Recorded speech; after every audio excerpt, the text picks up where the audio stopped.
Good day, and thank you for standing by. Welcome to Riot Platforms' third quarter 2024 earnings conference call. Please note that all participants have been placed in listen-only mode until the question-and-answer session begins following the company's presentation of its prepared remarks. Please also be advised that today's call is being recorded. I would now like to hand the conference call over to Phil McPherson, Vice President of Capital Markets and Investor Relations at Riot Platforms. Please go ahead. Thank you, Liz. Good afternoon, and welcome to Riot Platforms' third quarter 2024 earnings conference call. My name is Phil McPherson, Vice President of Capital Markets and Investor Relations, and joining me on today's call from Riot are Jason Les, CEO, Colin Yee, CFO, and Jason Chung, Executive Vice President and Head of Corporate Development and Strategy. On the Riot Investor Relations website, you can find our third quarter 2024 earnings press release and accompanying earnings presentation, which are intended to supplement today's prepared remarks and which include a discussion of certain non-GAAP items. Non-GAAP financial measures provided should not be considered as a substitute for or superior to the measures of financial performance prepared in accordance with GAAP and are included as additional clarifying items to aid investors in further understanding the company's third quarter performance. During today's call, we will be making forward-looking statements regarding potential future events. These statements are based on management's current expectations and assumptions and are subject to risks and uncertainties. Actual results could materially differ due to factors discussed in today's earnings press release, in comments and responses made during today's call, and in the risk factors section of our Form 10-K and Forms 10-Q, including for the quarter ended September 30, 2024, which will be filed later today, as well as other filings with the Securities and Exchange Commission. With that, I will turn the call over to Jason Les, CEO of Riot Platforms. Thank you, Phil, and good afternoon, everyone. Riot's primary strategic focus has been on developing a leading vertically integrated Bitcoin mining company built on the three key pillars of developing and owning operations of significant scale, being a low-cost producer of Bitcoin, and building a balance sheet of strength. During the third quarter of 2024, we continue to demonstrate success at all three of these pillars. Riot increased total deployed hash rate quarter over quarter by 27%, from 22 exahash to 28 exahash, meeting our quarter-end target of 28 exahash and on track to reach 35 exahash by the end of the year. The third quarter of 2024 was the first full operational quarter of Bitcoin production following the halving event, which occurred in late April, and which led to a reduction in the Bitcoin block subsidy from 6.25 to 3.125 Bitcoin per block. Additionally, global hash rate grew by 4% quarter over quarter. Both of these events created bearish headwinds for Bitcoin miners in relation to the cost to mine. Despite these events, Riot's cost to mine in the third quarter, aided by our unique power strategy, positioned us among the lowest cost miners in our industry and was significantly below the average price per Bitcoin during the quarter. We generated $12.4 million in power credits during the quarter, lowering our all-in cost of power to 3.1 cents per kilowatt hour during the third quarter, while also supporting the Texas grid during times of disruption in supply and demand. During the third quarter, Riot also continued to address challenges regarding our operational hash rate.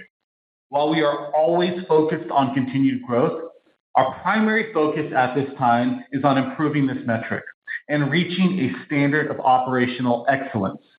During the quarter, we completed the redeployment of a large portion of the underperforming miners at our Rockdale facility with a nameplate capacity of 3.33 exahash and the subsequent installation of latest generation miners with a nameplate capacity of 3.66 exahash from May through September.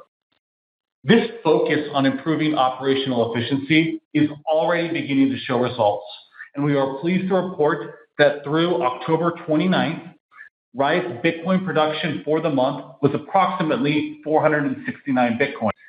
Average operating hash rate through this period was approximately 23 exahash, And when excluding the first 2 days of the month when our Corsicana facility was powered down for substation maintenance, average operating hash rate was approximately 24 exahash, representing an over 80% company-wide average utilization rate. These are just initial and preliminary results from our focus on achieving operational excellence. And we believe that with the initiatives underway across all of our sites, we are strongly positioned to continue building on this positive momentum. We remain focused on the growth and enhancement of our Bitcoin mining business.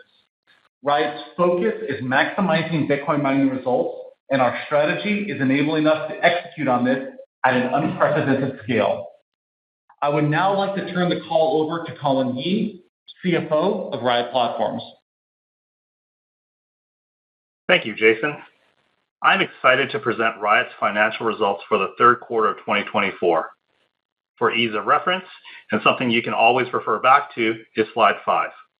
This presents a snapshot of key financial and operating metrics for the third quarter of 2024. However, let's jump into the details on the following slides.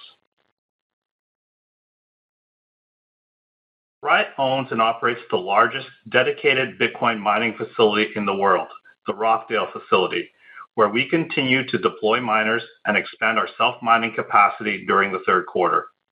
In addition, Riot continues to add hash rate at our Corsicana facility, which, when fully developed, will supplant the Rockdale facility as the largest dedicated Bitcoin mining facility in the world.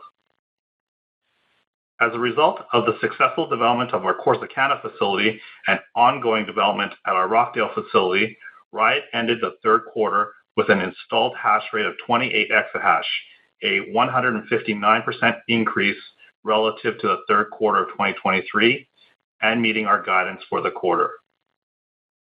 During this quarter, Riot mined 1,104 Bitcoin, in line with the 1,106 Bitcoin we mined during the third quarter of 2023.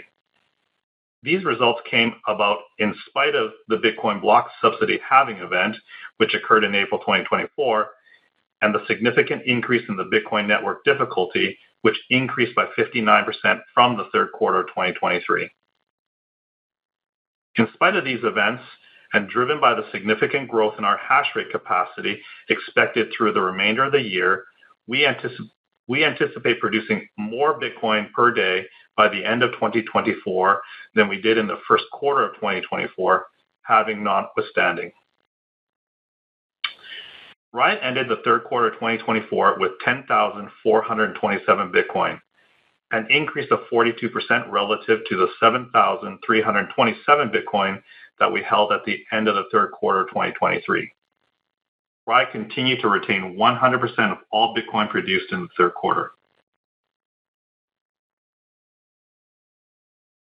In the third quarter of 2024, Riot reported total revenue of $84.8 million as compared to $51.9 million for the third quarter of 2023, a 65% increase year over year. This increase was primarily driven by higher Bitcoin prices. Gross profit for the quarter was $24.3 million as compared to gross profit of $37.7 million in the third quarter of 2023. Non-GAAP adjusted EBITDA for the quarter was a loss of $3.6 million, as compared to non-GAAP adjusted EBITDA loss of $3.1 million in the third quarter of 2023.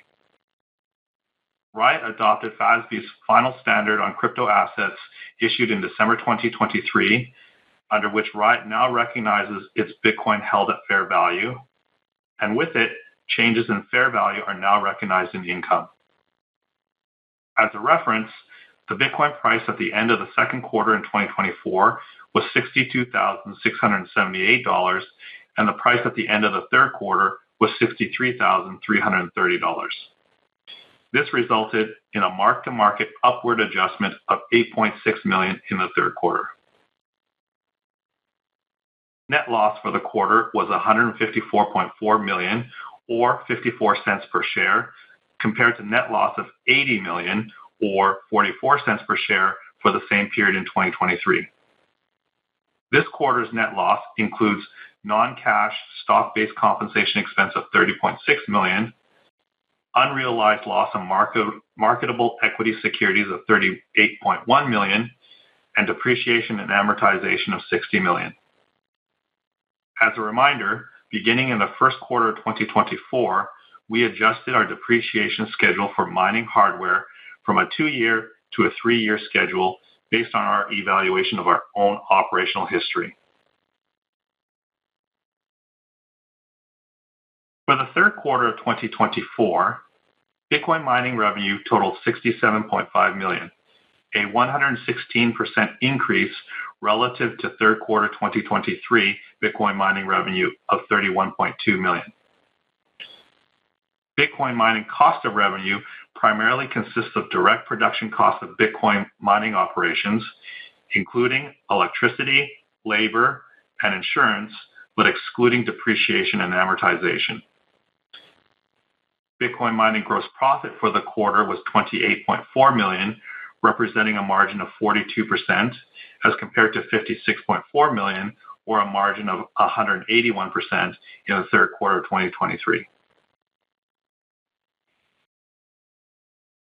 In spite of the global network hash rate increasing from an average of 604 exahash in the second quarter of 2024 to 625 exahash in the third quarter, a 4% increase, and the Bitcoin halving event in April 2024, Riot's cost to mine Bitcoin in the third quarter increased by only 40% on a per Bitcoin basis when compared to the previous quarter. Cost to mine, excluding depreciation, this quarter totaled $35,376 per Bitcoin, of which power costs amounted to $26,673 per Bitcoin, or 75% of the total cost per Bitcoin. Quarter over quarter, power costs increased from 2.7 cents a kilowatt hour to 3.1 cents a kilowatt hour, as a greater portion of power was procured at the Corsicana facility at spot market rates, with proportionally fewer offsetting power credits than the previous quarter. We remain pleased with achieving an all-in cost of power of 3.1 cents a kilowatt hour, which remains one of the lowest in the industry.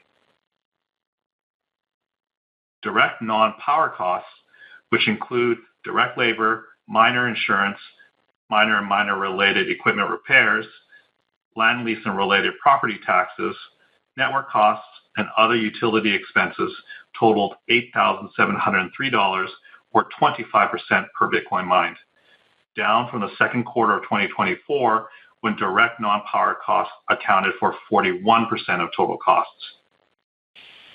This significant drop is a result of Riot continuing to achieve economies of scale at our operating facilities.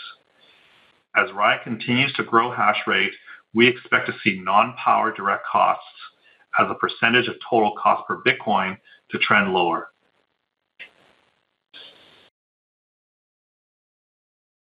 Riot's engineering business, carried out through Riot's wholly owned subsidiary, ESS Metron, reported revenue of $12.6 million in the third quarter of 2024, as compared to $15.5 million for the same 3-month period in 2023, a decrease of $2.9 million. This decrease was primarily attributable to one large government contract that had taken longer than anticipated to complete due to supply chain constraints. This resulted in an engineering gross loss for the quarter of $0.9 million, as compared to gross profit of $2.3 million for the third quarter of 2023. Our custom electrical products, such as switchgear and power distribution centers, are important components in data center development and in power generation and distribution facilities, and there has been increased demand for these products due to the continued increase in data center construction by developers, as well as the continually increasing worldwide demand for power. At the end of the third quarter, this large government contract finally shipped, freeing up approximately 1/3 of our warehouse capacity and allowing this division to get back to work on higher margin contracts. Riot's cash SG&A expense for the third quarter was $36.4 million. This cash SG&A expense figure includes one-time M&A and one-time litigation-related expenses of $4 million and $4.9 million, respectively, which puts our run rate cash SG&A for the third quarter at $27.5 million, in line with our previous guidance of $25 to $27 million per quarter, particularly when factoring in additional costs from Kentucky, which added a little over $700,000 in additional general business and compensation expenses in the third quarter. For the fourth quarter of 2024, we expect run rate cash SG&A to come out in the $27 million to $30 million range. M&A and legal expenses are challenging to forecast, but based on current litigation activity levels, we anticipate litigation expenses in the fourth quarter will be significantly elevated relative to the third quarter. I will now turn the call back over to Jason Les. Thank you, Colin. With Riot's recent expansion into Kentucky, we now have a direct pathway to 2 gigawatts of total power capacity and are well on our way to securing enough capacity to achieve our growth target of 100 exahash of self-mining hash rate. The pipeline that will ultimately enable this growth consists of 700 megawatts of capacity at our Rockdale facility, 1 gigawatt of capacity at our Corsicana facility, and more than 300 megawatts in Kentucky. Today, we are pleased to announce we have initiated the full second phase development of the Corsicana facility, which will add 600 megawatts of capacity when complete and take the site to 1 gigawatt of capacity. We have placed orders for the long lead substation equipment and expect the development to be fully completed in 2026. Riot has long strived to provide clear guidance on our growth plans, and just as importantly, where we anticipate this growth will come from. We believe that providing visibility on not just overall growth plans, but also on the specific path to achieve our growth plans is a vital element in demonstrating the credibility of any Bitcoin miner's growth forecast. Through our vertically integrated strategy, we have developed multiple pipelines of organic growth opportunities available for us to pursue. These expansion opportunities are at various stages of development and can be prioritized or pushed back based on our assessment of the optimal distribution of resources for our portfolio of infrastructure at any given time. Going forward, we intend to present our growth targets on a more conservative basis, based on a higher degree of confidence and internal prioritization level relative to our prior methodology. We believe that this approach will position us to more confidently meet and exceed expectations. Therefore, and with this revised approach in mind, we are revising our hash rate growth forecast for 2024 and 2025. For 2024, we now estimate a year-end installed hash rate of 35 exahash, down slightly from our prior guidance of 36 exahash. This adjustment is primarily driven by a 1.8 exahash decrease in expected hash rate growth in Kentucky, which is being pushed back into 2025, offset by a 1.1 exahash increase in expected hash rate growth at our Rockdale facility, resulting from initiatives underway to improve our operational efficiency. More specifically, we have accelerated and converted our MicroBT purchase orders for 2025 into 2024, with the planned delivery of approximately 8 exahash of M60 miners in the fourth quarter of this year. Since our large-scale deployment of MicroBT M60 miners this summer at Rockdale, we have seen significant improvements in operating uptime. In fact, one of our buildings, entirely utilizing only M60 miners, operated at over 95% uptime, even during the hottest periods of the summer, excluding only periods of power strategy-related curtailment. These new miners, to be delivered, will replace all of the older generation machines in 2 of our air-cooled buildings, which will be redeployed across other locations, thus increasing the Rockdale facility's total hash rate to 16 exahash and further improving our fleet-wide efficiency to 21.4 joules per terahash by the year end. Closing out 2024, we remain on track to fully complete the first 400 megawatt phase of our Corsicana facility by year end. All critical equipment has been deployed, and we are in the process of commissioning the final systems of this development. For 2025, we are lowering our year-end exit hash rate forecast from 56 exahash to 46.7 exahash. We are taking a more cautious approach relative to prior guidance, driven by longer lead times on substation equipment for Corsicana, as a result of which we now expect 2 buildings to come online in 2025 versus our previous expectation of 3 buildings. This change accounts for approximately 4 exahash of the lower guidance. Additionally, we are pushing out some of the expected Kentucky expansion for 2025 into 2026 and 2027. We now expect the initial phase of the Coleman Road facility to come online in 2026, with subsequent phases coming online in the following year. This change will result in approximately 8.8 exahash of 2025 growth now being pushed out into 2026 and 2027. In 2023, Riot made the strategic decision to enter a long-term purchase agreement with MicroBT, with an option to purchase an additional 75 exahash with a price ceiling of $16.40 per terahash. During 2024, we have received and deployed a majority of the miners from our initial purchase orders and have been extremely pleased with the results of both the purpose-built immersion models at Corsicana and air-cooled models at Rockdale. We have seen a significant improvement in operating uptime with these machines, and we are leveraging what we have learned to improve operations across all our facilities. With the most recent deployments, Riot's fleet efficiency now stands at 23 joules per terahash. To date, our orders for new miners from MicroBT have been received at or ahead of schedule, as we have now received approximately 90,000 miners, with the vast majority already deployed. As additional newest generation miners from MicroBT are received and deployed, Riot's total fleet efficiency is expected to improve to 20.3 joules per terahash in 2025. Riot's balance sheet strength enables us to commit to growth investments that will allow us to achieve a hash rate growth target for 2025 of 46.7 exahash.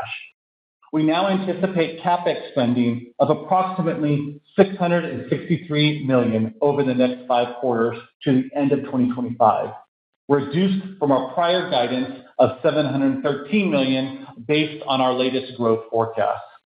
It is important to note that some of our CapEx spend in 2025 will also be setting the foundation for future growth in 2026 and beyond. As an example, approximately $50 million of additional Corsicana CapEx in 2025 is for our 600 megawatt substation, which will ensure that we can provide sufficient power to future developments on site. Maintaining a strong liquidity position allows Riot to continue to make long-term decisions that will yield results well into the future. Riot's vision is to be the world's leading Bitcoin-driven infrastructure platform. In achieving this vision, we are in the process of completing a 181% increase in deployed hash rate in 2024, positioning us to mine more Bitcoin per day post-halving than we were prior.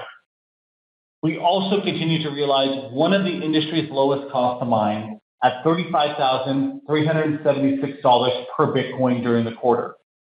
In working towards our vision, our objective is to leverage our cost advantages and efficiencies over a growing scale into the coming years.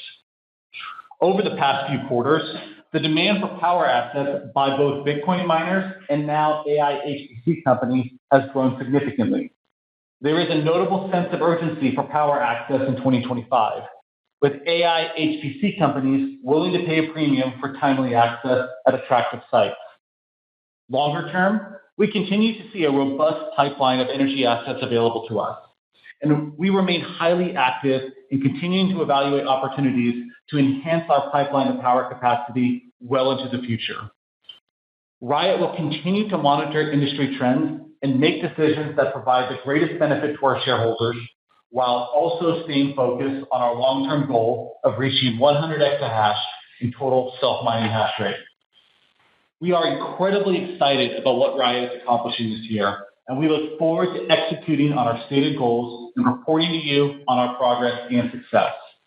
Thank you all for listening to our presentation. We would now like to open the call for questions. Operator. As a reminder, to ask a question, please press star 11 on your telephone and wait for your name to be announced. To withdraw your question, please press star 11 again. Please stand by while we compile the Q&A roster.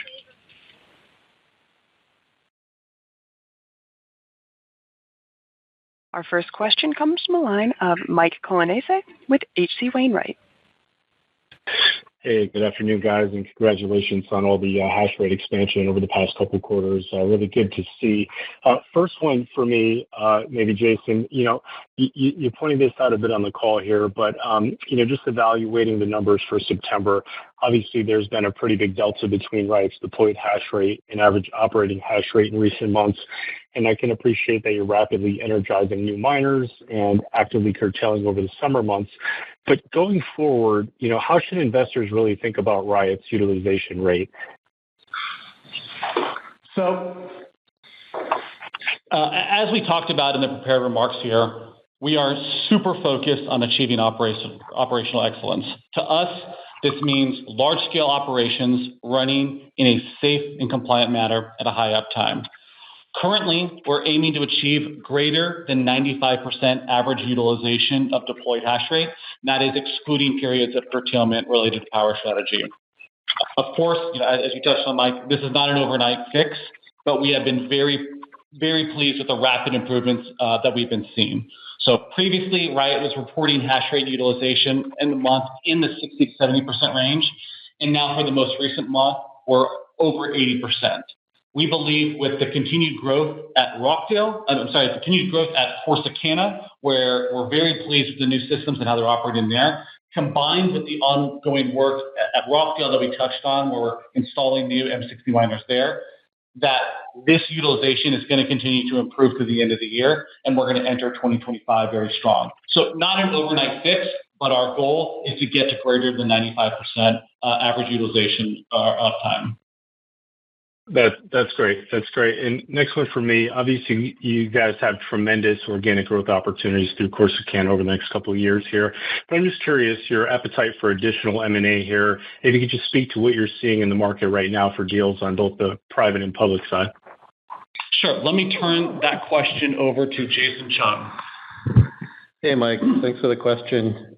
Just to address that point, I think we continue to see a very robust flow of deal opportunities, both on the public and private side, but I would say in particular on the private side as it comes to private miners.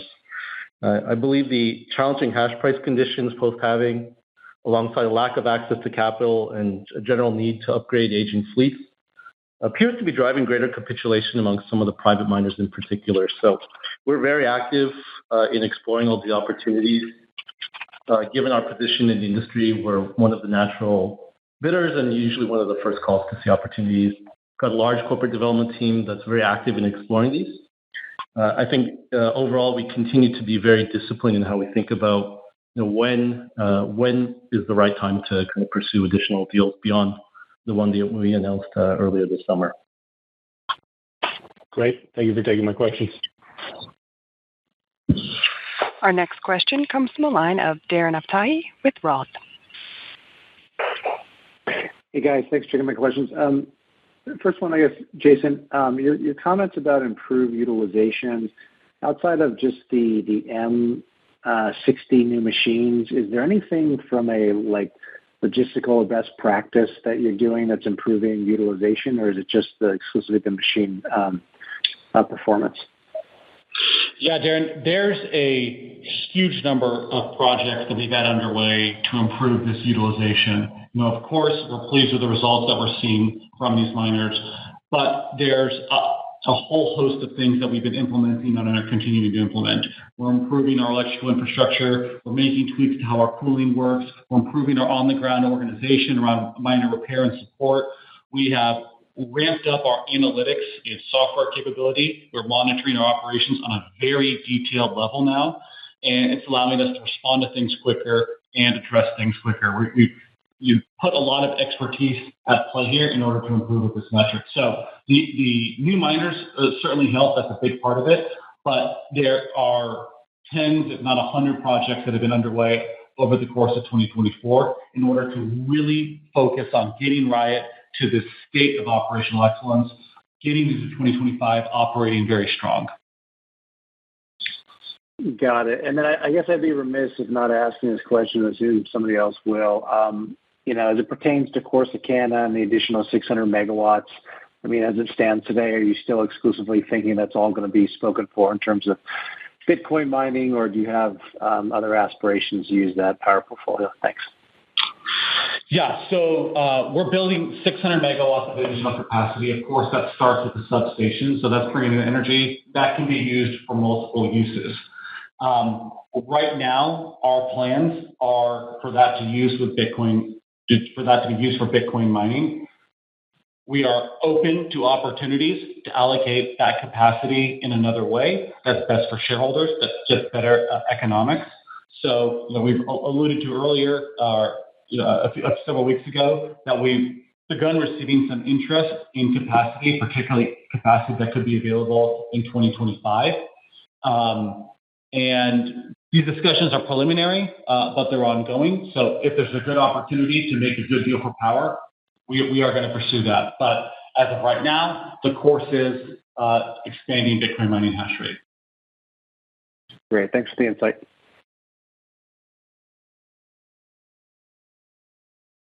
Our next question comes from the line of Greg Lewis with BTIG.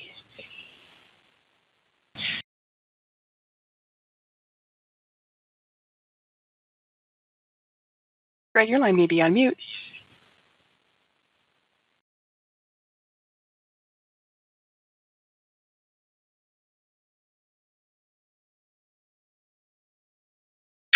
Maybe we'll move on to the next one, operator, and he can re-queue in. Our next question comes from Paul Golding with Macquarie. Thanks so much, and congrats on the hash rate growth.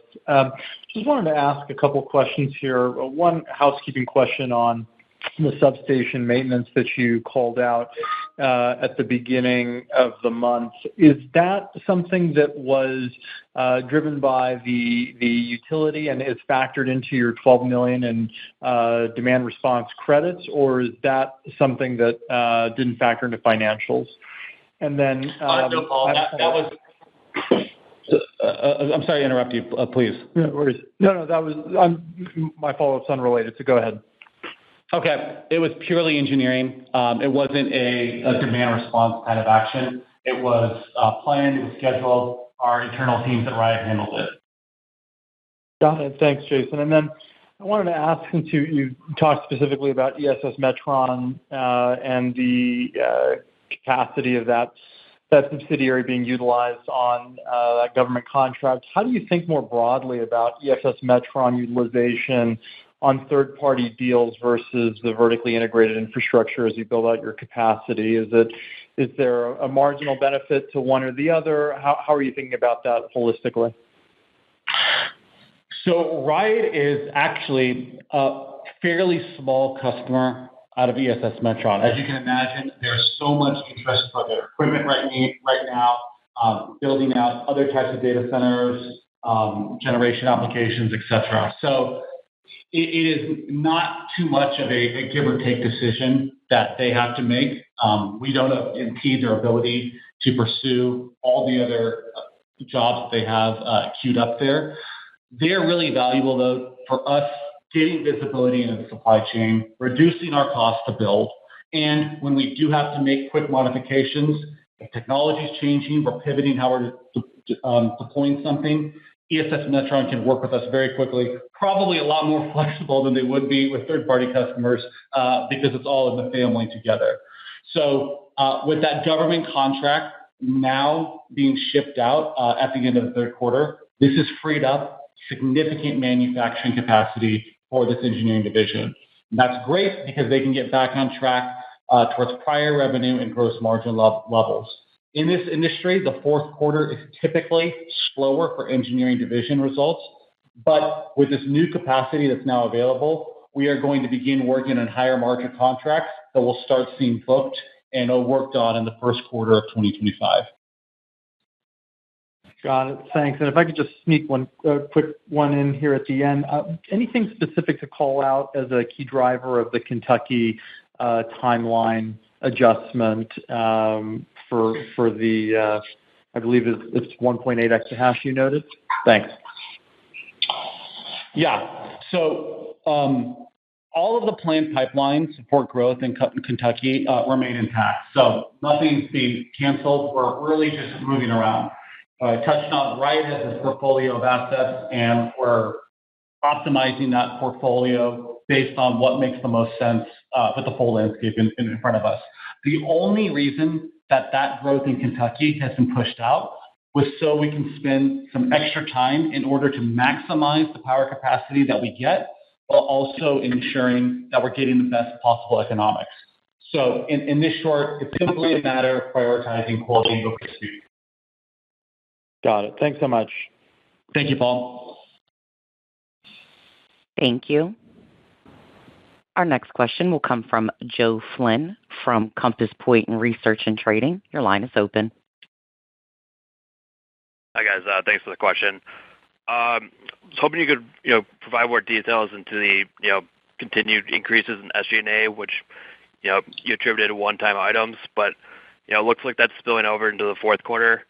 And I guess on the litigation front, what is the status of, litigation with the hosting counterparties as that, continues to be a gross profit drag on the business? Thanks. Yeah, thanks, Joe. So I'll start backwards. So I can't provide any updates on the litigation. We can't really comment on it on litigation, but these cases are still ongoing. We have been, speaking of the cash G&A, we have been extremely active in M&A during 2024. And so you see in our financials, the closing of the acquisition of Block Mining resulted in $3 million of expenses being expensed under that acquisition-related cost bucket. And for M&A deals that have not closed, such as activities related to our engagement with Bitfarms, for the Bitfarms example, of course, we incurred approximately $4 million in one-time costs, and those are classified on our financials under G&A. As you noted, we're also had elevated expenses due to ongoing litigation. This is with legacy hosting customers that we inherited from the Whinstone acquisition in 2021.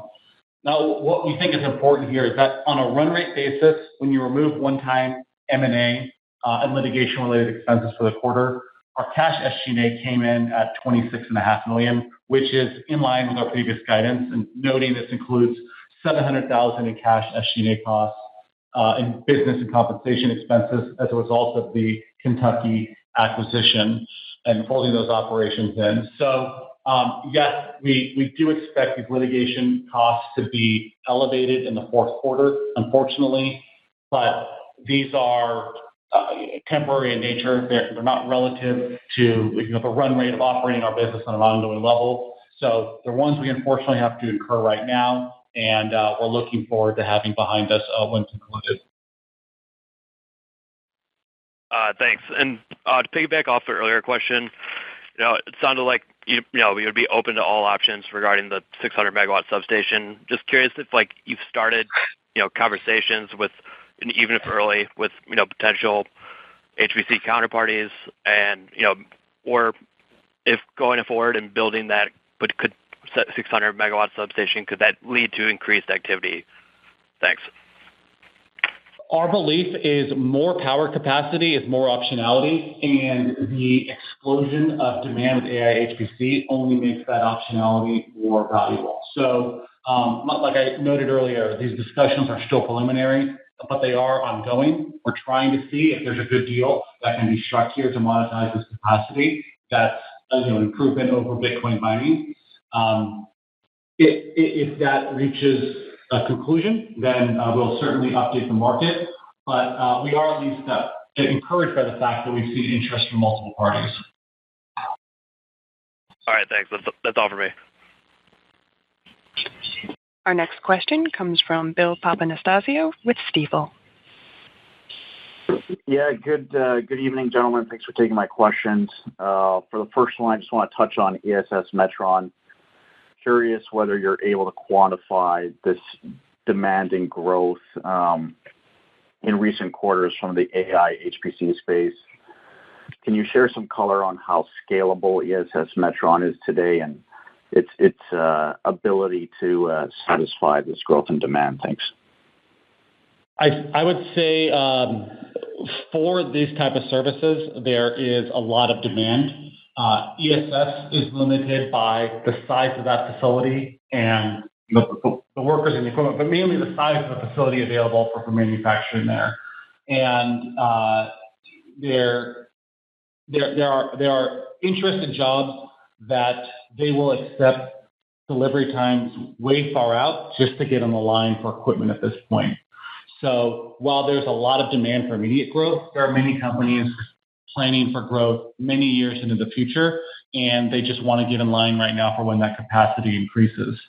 I don't have a forecast for you of how we can increase that capacity right now. Obviously, that is something that we think about in order to fully capture this opportunity available. And unfortunately, I don't have a number for you to quantify what the demand is, but I can tell you it's a very robust demand, and the limiting factor for us is really just the size of that facility and how much equipment we can fit on that factory floor, basically. So we're looking at opportunities to increase that capacity because that would enable us to increase the revenue profile of that business. That's great. Thank you. That's helpful. And then for the second one, following the settlement agreement with Bitfarms, just curious how management is thinking today about its activist stake and the playbook. My understanding is that the settlement agreement didn't preclude you from making another attempt at going at Bitfarms, and curious on your thoughts there. Yeah, that's correct, Bill. So, first and foremost, as a large shareholder of Bitfarms, we clearly want them to succeed. We believe as a result of our engagement with Bitfarms, a number of positive corporate governance changes have been made, and today Bitfarms is a much different company than it was at the start of this year. And we think this is a change that benefits all shareholders and will help Bitfarms to be successful. We've entered into the settlement agreement. There are no other attempts at corporate governance changes that could even possibly be made for some time. So with respect to our current position, we're going to continue to evaluate that, and we're going to determine what we believe will be the best use of our capital. We haven't made any final decisions on what our longer-term plans are here. A lot of this is really going to be driven by a number of factors, such as Bitfarms' own strategic development and execution, as well as Riot's strategic development and execution, as well as all the sector and market dynamics at play. Thanks, Jason. Really appreciate the color there. Our next question comes from Greg Lewis with BTIG.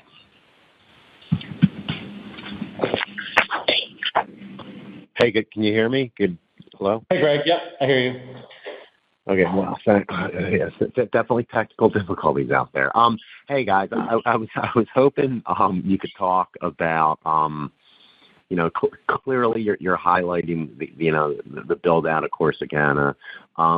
Just kind of curious, like, is there land and the possibility to kind of, and I guess this goes for Rockdale as well, is there any potential possibility over the next few years to expand those sites to make them bigger in terms of power capacity if you were to go through the necessary, filings with ERCOT? Thanks for the question, Greg. With what we've built out in Texas, I don't only mean the operational base we've built out, but the relationships we've built out, what we've learned, everything in place as a result of building these two huge sites. We feel we have a really good advantage in being able to pursue greenfield opportunities and get additional capacity in Texas, whether it's near our current sites or elsewhere in Texas. These are things we're working on a regular basis. One of the things that having this pipeline of immediate growth at a place like Corsicana affords us is the ability to work and think longer term. So we're able to have our operations team developing Corsicana up to its full 1 gigawatt. And meanwhile, we're working on all these other opportunities or projects in the background that could either come in the immediate future years, 2025, 2026, or even beyond that. So I don't have any other detail that I can update for you with right now. We're always looking to create more optionality for us and increase our power capacity. And we're doing that with both potential organic growth opportunities and M&A opportunities as well. Okay, super helpful. And then on the delays, the Corsicana seems pretty straightforward. There's, the transformer's just going to show up later. Any kind of color around, Kentucky and it sounds like we're going to be more conservative with the guidance going forward around that. But kind of any kind of context you can give us around what maybe some of the delays that are kind of in Kentucky. Yeah, so I'll give you two pieces of color on that, Greg. The biggest reason is that, well, first off, all the growth pipelines remain intact in Kentucky. The main reason that these growth timelines were pushed out is because there's an opportunity to spend some extra time in order to maximize the power capacity that we're getting out of these and also helping us get the best possible economics. So we kind of made the decision of prioritizing getting the most out of these as opposed to prioritizing getting them as quickly as possible. And there's also an element of that for us on the design opportunity. We found some ways that we felt we could build better operations for cheaper, actually, but some equipment would take a little bit longer of a time, ironically. So with all the capacity growth we have, we didn't feel an urgency to try and cut off opportunities or options for us by trying to make Kentucky grow as quickly as possible. We're focused on the high-value growth opportunities we have elsewhere, and then we're flushing those out so those are very solid in the future years to come. Okay, perfect. Super helpful. Thanks, Jason. Thank you, Greg. Our next question comes from Brett Knobloch with Cantor Fitzgerald. Hi, guys. Thanks for taking my question. Maybe the first one, it seems like there's definitely quite a pickup in urgency to add or expand your power infrastructure assets. Are you guys feeling that urgency to maybe go out and find additional sites, whether it's inside or outside of Texas, in addition to the Rockdale, Corsicana, what the efforts you guys have? Hedges? Sorry, it was very difficult to hear. Were you talking about power hedges? Did I hear you correctly? No, just looking for additional sites outside of the ones that you guys have, maybe outside of Texas. Oh, okay. Increase urgency on your guys' end? I wouldn't say there's necessarily increased urgency. It's kind of in our DNA to try and procure as many high-value power assets as possible. And this is work that goes back as far as 4 years ago. At the end of 2020, Bitcoin's 14,000, and Riot, we were felt extreme amount of urgency in being able to develop a vertically integrated platform to start layering in different power assets. So I wouldn't say there's an urgency because we are very disciplined in our process. We're not looking to bring in power assets just for the sake of capacity. We go through an incredible amount of diligence to make sure the opportunities that come across our desk are ones that we actually want to pursue and have long-term value. So, in short, the pipeline of growth that we've developed at Corsicana, Rockdale, Kentucky means we are not dependent on M&A to achieve significant hash rate growth. We have a 2 gigawatt pipeline, and we've only developed about half of that so far. So we are patiently evaluating opportunities to continue and bolster that pipeline in the future years to come. Perfect, thank you. And maybe just one more. I know it's kind of been asked a couple of ways on the AI HPC optionality that's maybe embedded at Corsicana. Regarding the customer interest, have you guys been going out and marketing that site for that optionality, or have customers been coming to you expressing interest? Thank you. We have not had a marketing and sales process. We have been receiving inbounds. Obviously, something we've touched on before is in these type of deals, the counterparty quality is incredibly important. So we've been having discussions with those counterparties that we believe are blue chip and have the capital and credibility to bolster a long-term agreement. And I think Riot's reputation and our image of having so much power capacity is what's resulting in us getting these unsolicited offers for really significant amounts of power capacity. The interest that we're seeing is for hundreds of megawatts, not necessarily smaller amounts. Thanks very much. Appreciate it. That's important, guys. Thanks, Brett. Our next question comes from Mike Grondal with Northland Capital Markets.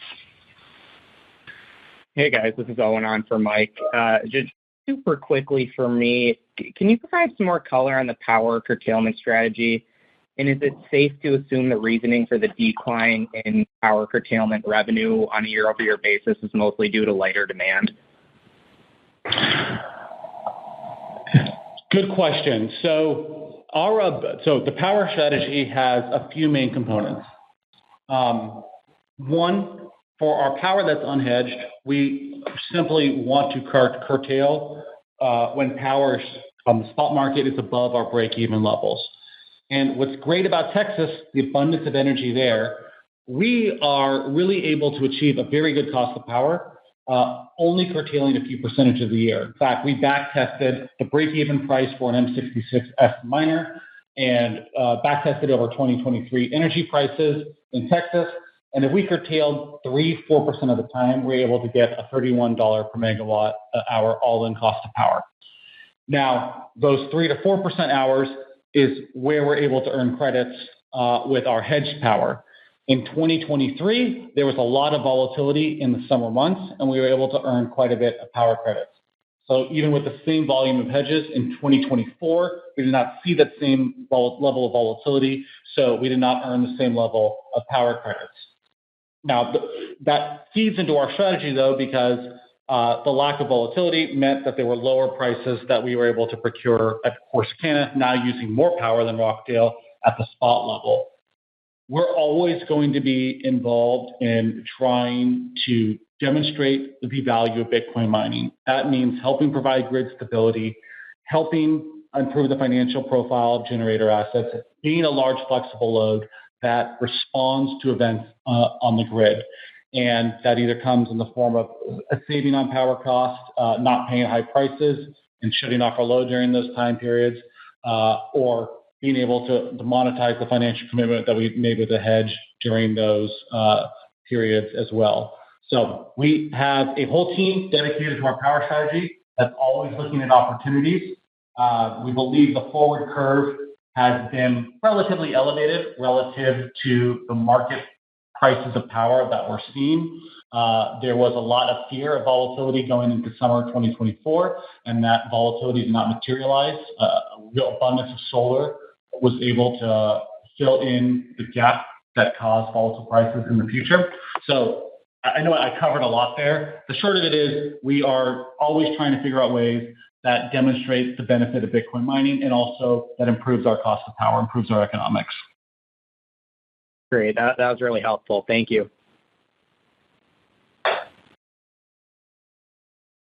Our next question comes from Brian Beaton with Needham. Great. Thanks, guys. Just a couple questions from our side. So just a follow-up to some of the last couple. Just what would you guys need to see to get into HPC? Is it simply a kind of Bitcoin cycle dynamic or the right customer coming around? If you could kind of pick between the two. And then separately, just on the timeline delays, for the electrical equipment delays, what's the latest on timelines for getting some of those long lead time items going? So your first question, what will we need to see to get into AI HPC? One of the components you nailed is a strong blue chip counterparty. This would be a significant amount of development, repurpose of assets going down a direction that's not very easy to U-turn from. So we really want to be sure we're working with a very strong, well-capitalized counterparty. We're not really trying to time the cyclicality of the Bitcoin mining market, we're really looking at, are these economics that are going to be better for us than Bitcoin mining? And where that's particularly relevant is on the upfront CapEx side. Building AI HPC data centers is incredibly more expensive than building Bitcoin mining facilities. So I think we'd be looking to pursue one of these type of deals if it's improving our capital efficiency, not making it more challenging.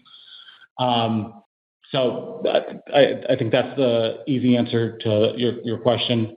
Depends on the counterparty, and it depends on the type of deal that's put in front of us. And remind me your second question. Yeah, just on the that's helpful. The long lead items. The long lead items, exactly. Yeah. So while we have just recently initiated this phase 2 development, we have ordered those long lead items in the past.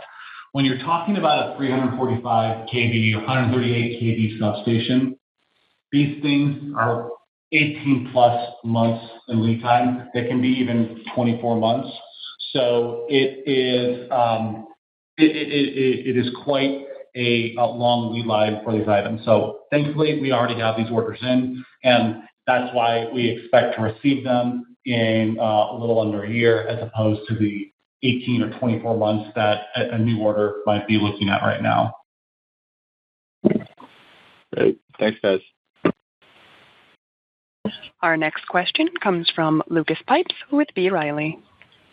Thank you very much, operator. Good afternoon, everyone.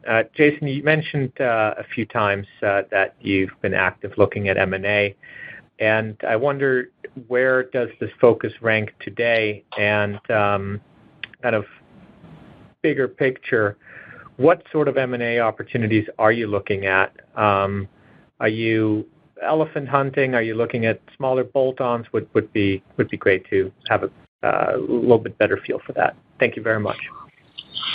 Thanks, Lucas. So I would not say it is a choice of one or the other for us. We made the decision long ago in the company to invest in building out the corporate development team. So while one part of the company is focused on building out operations and the organic pipeline in front of us, we have a completely separate team of talented individuals that are looking at M&A opportunities. So by building out this corporate infrastructure, we're able to do both of these things at once, which we think is very important because of the scale and the sense of urgency in this whole space. With respect to the types of M&A opportunities that we're looking at, let me turn that question over to Jason Chung, our EVP and Head of Corporate Development and Strategy. Thanks, Jason. Hey, Lucas. A couple of comments to that question. First, when it comes to the type of opportunity and whether we're whale hunting or not, I would say we're relatively open to many different types of transactions. There does need to be a certain level of scale for it to really move the needle for us, and so we're open to larger deals. But sometimes we see interesting opportunities or interesting valuations on the smaller end of the scale, which over time can eventually grow into something that's much more meaningful. So I don't think we think of it as whale hunting versus and ignoring some of the smaller opportunities. It's really find a combination of valuation, operational excellence, and operating in a jurisdiction that we want to be in. I think the last comment I'll have to that question, to your question, Lucas, is although we did recently complete a transaction this past summer, the only thing that precludes us from closing another deal is finding the right opportunity. So we're very open to M&A. We're actively exploring opportunities to help supplement our large organic growth pipeline. Thank you, Jason. And a quick follow-up on this theme. First, do you find yourself competing with hyperscalers, AI, HPC leaning organizations, or not? And secondly, when you screen for acquisitions, does AI, HPC factor in, or are you really more focused on the BTC side? Thank you. I'll take that, Lucas. So there is a competition with AI HPC companies on some assets, but our advantage is the universe of assets that work for Bitcoin mining is much larger than that of assets that work for AI HPC. So really talking about the location and quality of different sites. Some areas may be very, very remote and very difficult to build. Maybe it takes more time to build AI HPC where Bitcoin mining can work a lot quicker. There are cases where people are building Bitcoin mining facilities in very remote locations and using just cell phone internet in order to add internet to those. Obviously, that's not going to work for an AI HPC data center. So the fact that this universe of assets that work for Bitcoin, of assets that work for AI HPC companies, we have an advantage over them in securing additional power capacity. I would not say we're necessarily looking at AI HPC companies specifically, but when we're looking at power assets, we are thinking about the optionality that gives us and if they are potentially assets that we could strike a good deal with an AI operator. The key point is we're trying to get access to power. Jason, thanks again for the color and all the best of luck. Thank you, Lucas. Our next question comes from the line of Reggie Smith with JP Morgan. Hey guys, thanks for taking the question. Most of mine have been hit. I was just curious. Just one of your larger competitors recently, made comments about kind of pausing greenfield development and using proceeds to buy Bitcoin directly, and it kind of cited hash price and things like that. Obviously, that company has a different asset base and land base than you guys. But I was just curious how you think about the decision to buy Bitcoin to build sites and things like that within the context of hash price and whether that kind of weighs into your capital allocation decisions. Yeah, thanks, Reggie. So, first and foremost, as part of this vertically integrated strategy, we prioritize building a portfolio and a pipeline of assets that we can act on. And how and when we monetize those is really up to our discretion. Of course, in recent years, the priority and the opportunity has been to build out those assets for Bitcoin mining. We think by what we've demonstrated as a low-cost producer that with one of the industry's lowest cost of power, 3.1 cents per kilowatt hour for the third quarter of 2024 here, that our best method of accumulating Bitcoin is to leverage that power efficiency over a wide scale and effectively being able to procure Bitcoin at a discount to the market price. Our cost to mine for the quarter, including our power and on-the-ground operations expenses, was $35,376 per Bitcoin. Now, it's considerably less than what the market price of Bitcoin was during the period.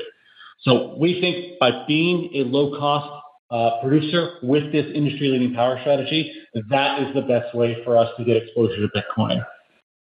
Of course, we're a Bitcoin company, so anyone buying Bitcoin, any institution, is exciting to us. Everyone has a different take of how they prioritize their capital.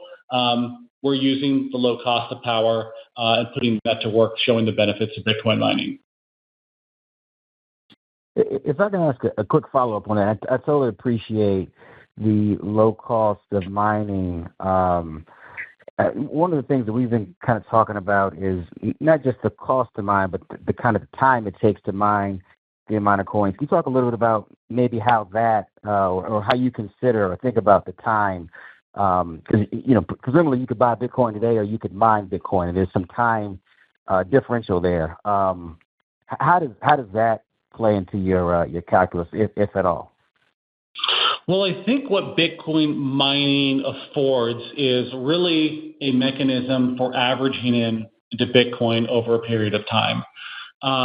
If the price of Bitcoin went down, presumably, in most cases, when it goes down for a prolonged period of time, network difficulty responds as the higher cost producers fall off, and then you're mining Bitcoin at a lower price. This is a dynamic we saw if you compare 2021 to going into the bear market 2022 and 2023 when cost of mine fluctuated around changes in network difficulty. So I think with Bitcoin mining, what you're doing is you're positioning yourself to average in over time instead of picking one price and saying, okay, instead of the CapEx that I would load out into building out a facility or new operation, I'm going to load into Bitcoin at this price. And you're instead kind of smoothing out and de-risking what that exposure would be.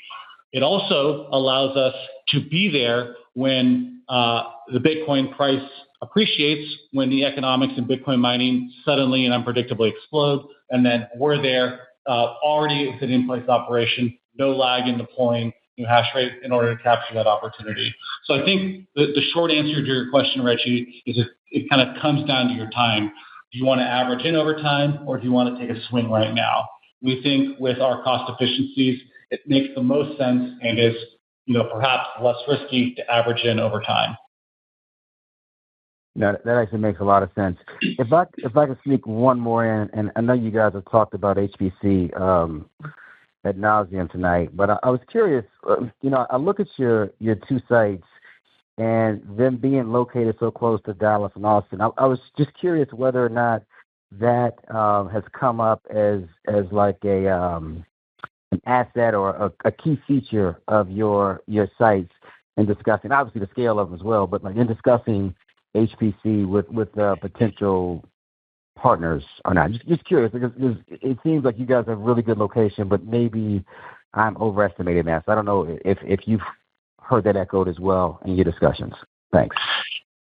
Yeah, that is a good question, Reggie. Those locations near the major metropolitans is an advantage. First off, for getting people. It takes an army of people to operate these large sites, whether it's Bitcoin mining or if it's AI HPC data centers. So you want high quality people there.